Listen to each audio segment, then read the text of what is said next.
Well, good evening, everyone. I'm always thankful for the opportunities which I have. I hope you had a wonderful afternoon. The subject this evening is gambling and what a Christian's view should be towards the subject. When I was preaching, and I travel around sometimes, every once in a while a congregation would give me a subject, and this is one that kind of came up. And it was one that they asked me to do a lesson on, which I kind of discovered in my study that the Bible doesn't necessarily use that word too often or really allude to that idea of gambling. So then it comes to us as Christians to take these topics that approach us in our lives and to make an educated and informed decision on whether this activity is an activity that we should do or not. There are plenty of activities like this that maybe the Bible doesn't address directly, but through Bible principles, we should be able to dictate what we should do or what our conduct should be in relation to a certain activity. There are things in the scientific field that keep advancing, keep changing day after day after day. And the Bible obviously didn't talk about cloning. The Bible didn't talk about all these things. But a lot of times we have to make a judgment call on these issues. I think gambling is not necessarily one of those that we should be on separate pages on. So that's what we're going to be discussing this evening. Gambling. I want to define it so we're all on the same page this evening. What is gambling? What exactly are you talking about? I'm talking about a game of luck, or a game of chance. And what this game of luck or game of chance usually ends in, it ends in the gain or loss of something of value. So it's a game of luck, a game of chance, and usually it'll end, almost always it'll end, in the gain or loss of something of value. Should gambling be something that a Christian is involved in? The subject of gambling. The verse that was read might seem like an odd verse, but I think that's where I am going to start this evening in Exodus chapter 20 and verse 17. The reason I'm going to start there is because of the idea that is found there, the idea of coveting. In Exodus chapter 20 and verse 17, it says, "You shall not covet your neighbor's house. You shall not covet your neighbor's wife. You shall not covet your male servant, nor his female servant, nor his ox, nor his donkey, nor anything that is your neighbor's." Well, what's the word covet mean? What does that word mean? It means a strong desire for worldly possessions. See, I think when we look at gambling, it would be hard to separate it from that idea, a strong desire for worldly possessions. Think of every type of gambling situation. Usually what is behind that gambling situation is a worldly possession. Almost every time. It's a worldly possession of some type. Yes, it could be cash, but it could be all the number of things. It's some type of worldly possession. And the question is do we have a strong desire for those things? See, when we look at gambling, I think many times it's caused by covetousness. It's caused by a strong desire, a strong craving. Maybe we call it greed, maybe we call it materialism. A strong desire for these things. When we look at Colossians chapter 3, verses 5 through 6, because of course Exodus is in the Old Testament. But if this is an idea carried over the New Testament, certainly it should be something that we watch out for. A strong desire for worldly possessions. A strong desire for worldly things. In Colossians chapter 3, verses 5 through 6, it says, "Therefore, put to death your members which are of the earth, fornication, uncleanliness, passion, evil desire, and covetousness, which is idolatry. Because of these things, the wrath of God is coming upon the sons of disobedience." See, when we look at that idea, covetousness is brought up again, a strong desire, and it says this is idolatry. When we have a strong desire for worldly things, that when we have such a desire that it consumes our thoughts, and many times it leads us to places that we probably shouldn't go. How many times have we saw individuals that let gambling take over their lives to such a degree that it didn't matter necessarily if their kids got fed, because they had such a desire to gamble? In fact, this was an issue in my family, not necessarily in my grandparents, but in my great-grandparents. And I was raised with stories of some of my family that got lost in the way of gambling, that they desired so much for that thrill, for that rush, to risk what they have made on a game of chance, that many times their family was put in hard situations. Certainly, we have to avoid covetousness throughout our lives. This strong desire that we put other things to the side, that we desire worldly possessions more than those things that should be important in our lives. In Ecclesiastes chapter 5 and verse 10, it says, "He who loves silver will not be satisfied with silver." It says, "He who loves silver will not be satisfied with silver, nor he who loves abundance with increase. This is also vanity. If you're trying to fulfill your life with some type of worldly possession, it will not work. In Ecclesiastes chapter 5, verse 10, it says, "He who loves silver will not be satisfied with silver." If you're trying to satisfy your life with worldly possessions, you will never be satisfied. When are you going to stop? With the boat? With the house? With the mansion? When are you going to stop? When will that desire be quenched for those things that are around us? Unfortunately, sometimes it's never quenched. When covetousness takes over our lives, other things are set aside that are certainly more important. In Luke chapter 5, we have some individuals in Luke chapter 12, verses 13 through 21. We have some people arguing about an inheritance. They argue and they go back and forth in Luke chapter 12, arguing about this inheritance. Who should have this inheritance? And we see that Jesus doesn't want any part of it. Why does Jesus not want part of it? He's not concerned about worldly possessions. Are we concerned about worldly possessions throughout this life? Certainly those are things that are essential to our lives. Food, shelter, those such things. And God says if we seek the kingdom of God first, He's going to help us in those respects. But will we trust Him enough to do that? Or do we desire the worldly possession so much that we put our family to the side? That we put God to the side? That we put spiritual things to the side? Because we are consumed with a desire for worldly things and worldly possessions.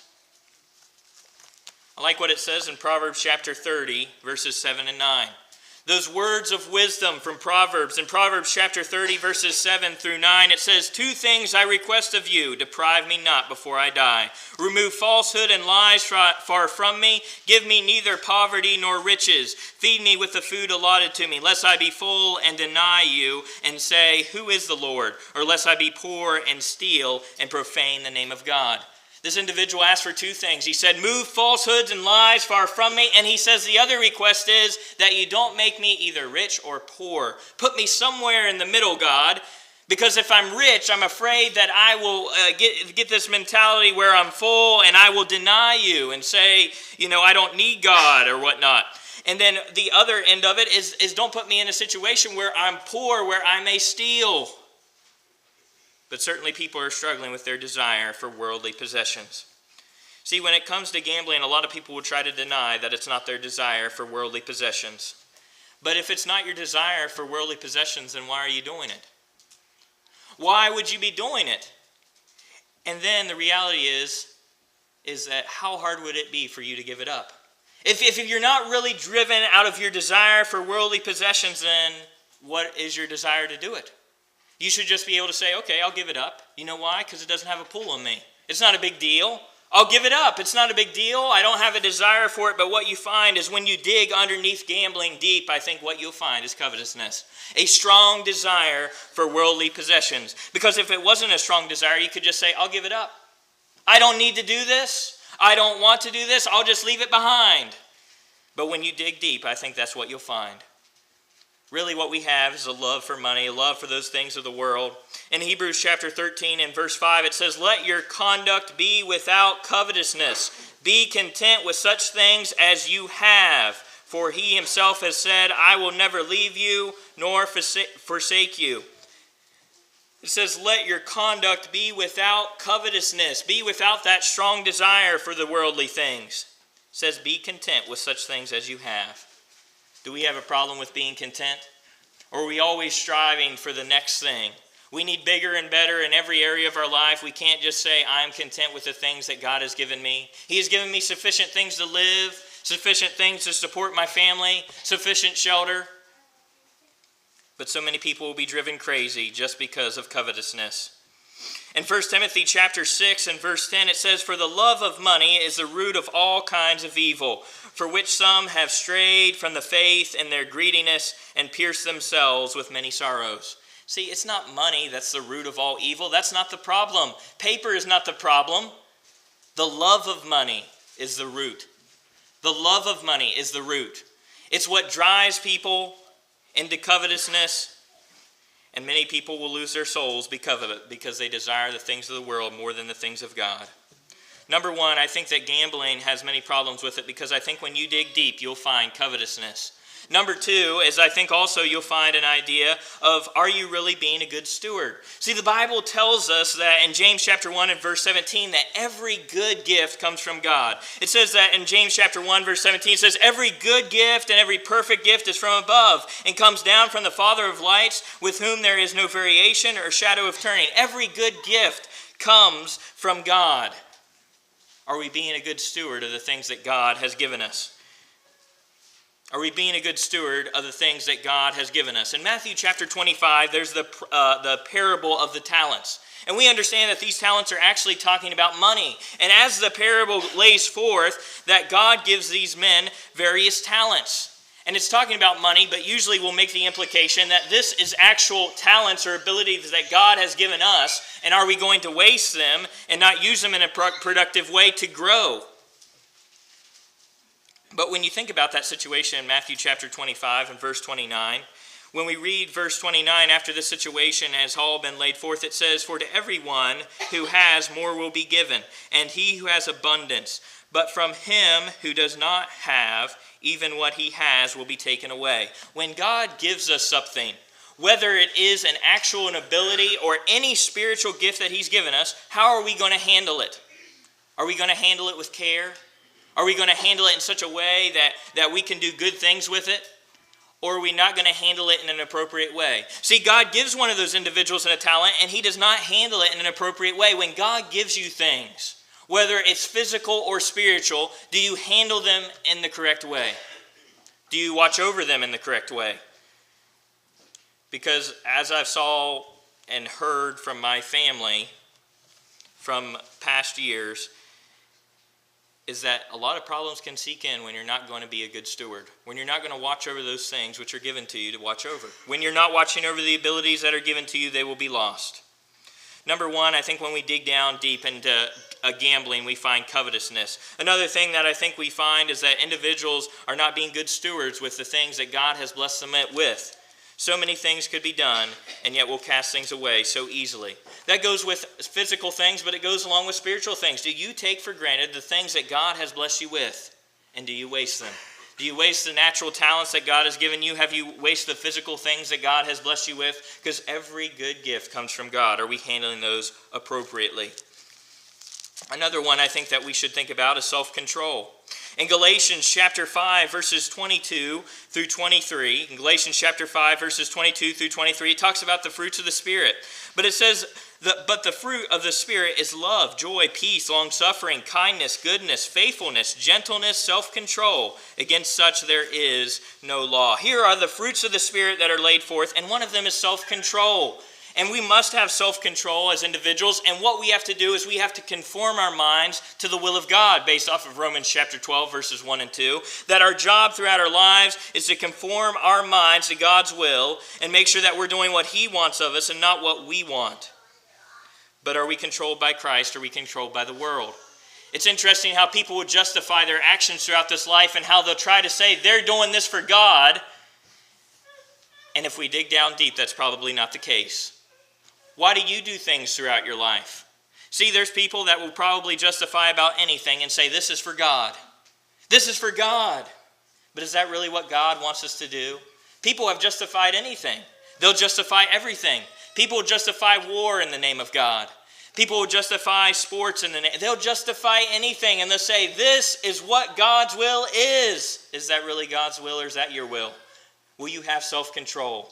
Will you bring your mind in line with the mind of Christ, in the mind of God, and do the things that he asks you to do? Because you're going to become a slave to those that you obey. In Romans chapter 6 and verse 16, it says, do you not know that to whom you present yourselves slaves to obey, you are the one slaves whom you obey, whether of sin leading to death or obedience leading to righteousness? Who's in control of you? Are you letting the world run your life? Are you letting the things of this world run your life? Or will you let your mind be conformed to the spiritual things of God? See, in Matthew chapter 6 and verse 24, it says, no one can serve two masters. No one can serve two masters, for you'll either hate the one and love the other, or else you'll be loyal to one and despise the other. You cannot serve God and manna. And yet so many people will try. When I look at gambling, there are some root problems in it. We have covetousness, a desire for worldly things. Not only do we have covetousness, but we have to ask ourselves the question, are we being good stewards of the physical things that God has given us? We also have to ask the question and consider in our minds, are we in control? Are we controlled by the world, or are we controlled by God? I think there's so many things that we can look at when it comes to gambling, and so many principles that the Bible lays forth. I think about the golden rule in Matthew chapter 7 and verse 12. In Matthew chapter 7 verse 12, it basically states the golden rule, which so many people will state. It's even stated in the school many times, but they don't know where it came from. It came from the Bible. Matthew chapter 7 verse 12. But when you're in a gambling situation, if you're on the losing end, would that be something that a Christian would do? Doing good to those in a way that you would want them to do to you?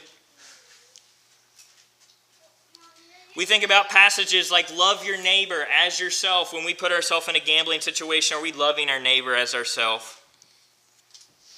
There's so many Christian principles that so many times we won't apply to every situation. That when we get into hard situations in our life where our desires start to take over, we won't look to the Bible and what it says.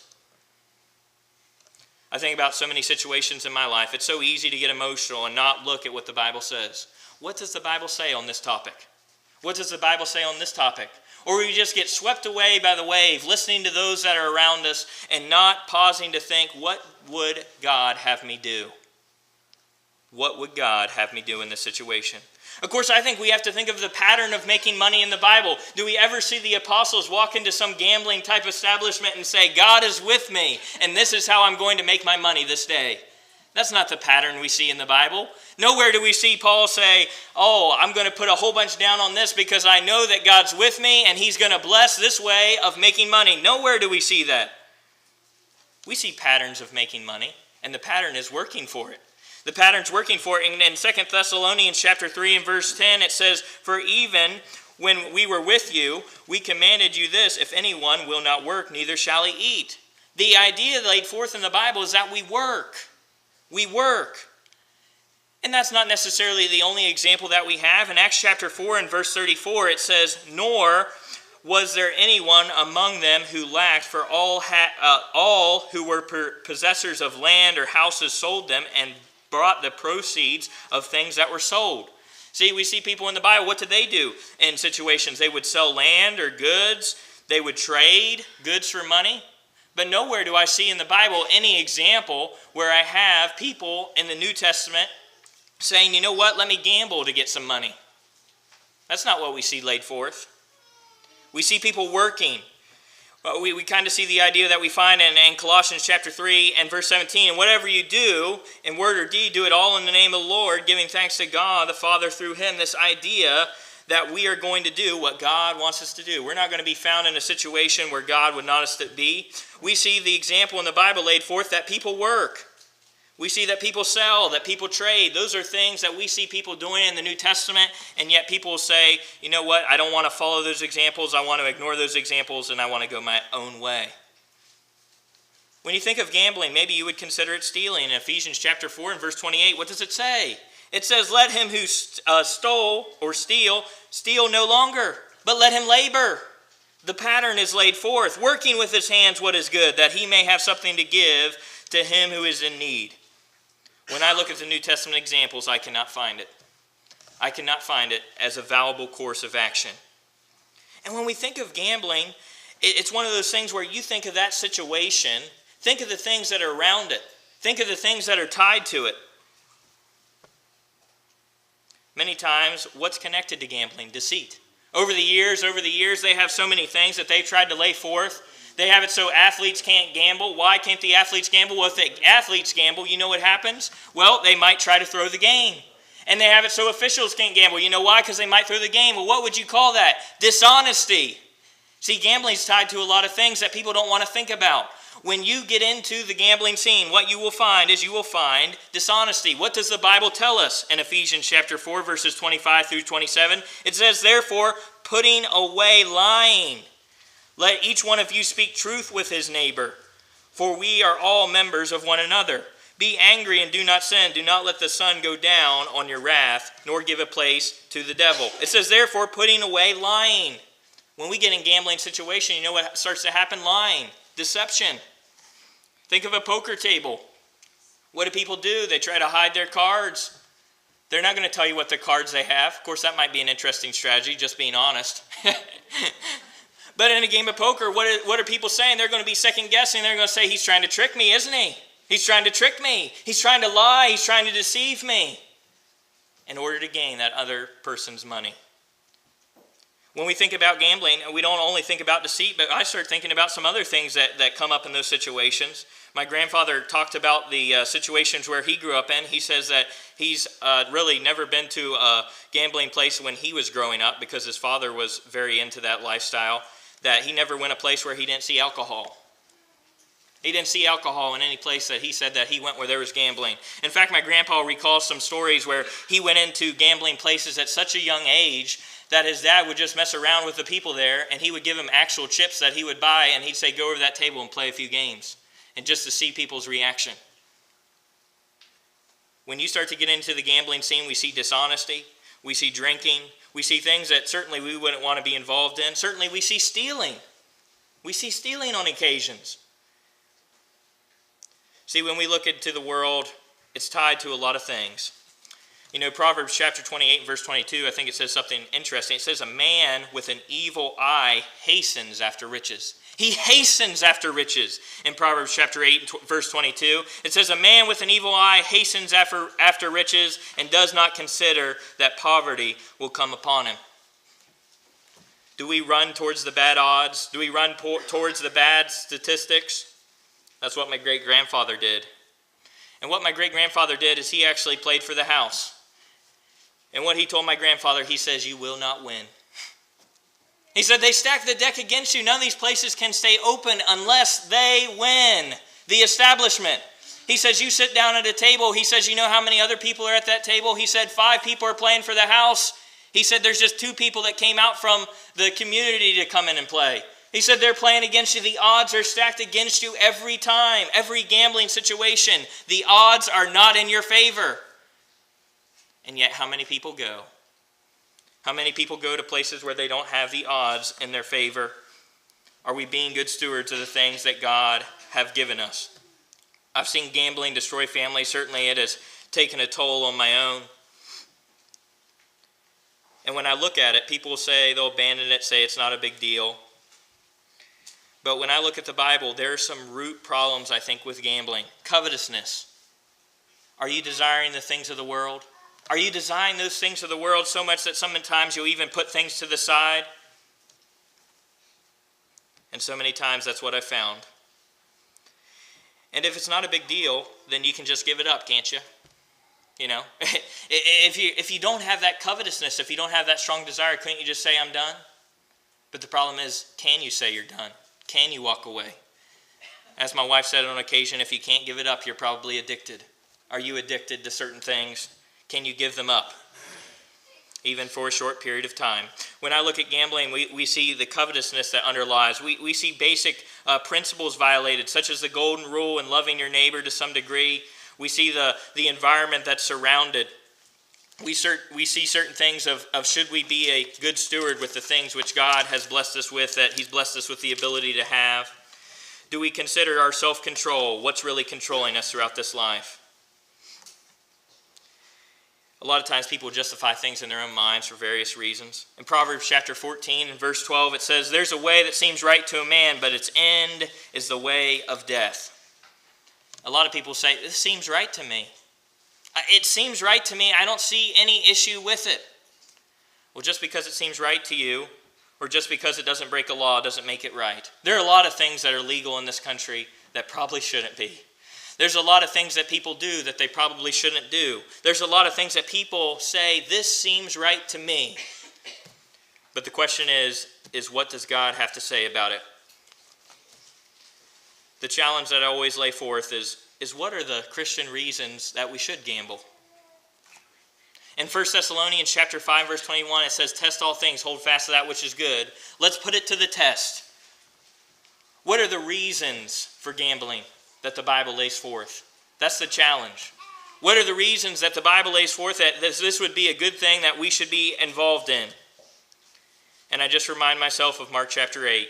Mark chapter 8, verses 36 through 37, it says, "For what does it profit a man if he gains the whole world and loses his own soul? Or what will a man give in exchange for his soul?" And yet so many people get lost in the desire for the worldly things.